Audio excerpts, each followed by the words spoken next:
రోజుల్లో మన ప్రేమలు ఎలా ఉన్నాయి?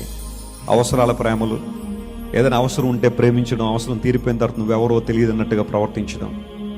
యవనస్తుల మధ్య ప్రేమలు కొనసాగుతుంటాయి. ఆకర్షణ ఉన్నంత వరకు ప్రేమ ఉంటుంది, ఆకర్షణ తీరిపోయిన తర్వాత ఆ ప్రేమ పోద్ది.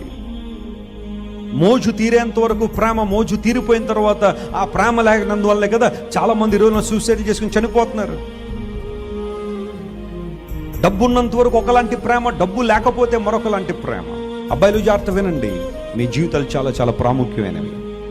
యవనస్తులు అంటారు చాలా జాగ్రత్త, ఎవడో వస్తాడు మీ దగ్గరికి, నువ్వు చాలా అందంగా ఉన్నావు, నువ్వు చాలా బాగున్నావు, నువ్వు అలా ఉన్నావు ఇలా ఉన్నావు, నువ్వు లేకపోతే నేను లేనంటే అబద్ధాలు ఆడతారు నీ దగ్గరికి వచ్చి. నీ దగ్గర ఏదో కావాలని అది పొందుకునేదాకా ఆ ప్రేమ ఉంటుంది. ఒక్కసారి అది పొందుకున్న తర్వాత నీ వైపు ముఖం తిప్పు కూడా చూడరు. Think about God's love. దేవుని ప్రేమ గురించి ఆలోచించే. ఆయన ప్రేమ స్వార్థం లేని ప్రేమ, నిన్నుగా ప్రేమించే ప్రేమ, నీ కొరకు ప్రాణం పెట్టిన ప్రేమ. హల్లెలూయా. నీ ప్రాణం తీసే ప్రేమ కాదు యేసయ్యది, నీ కొరకు ప్రాణం పెట్టిన ప్రేమ.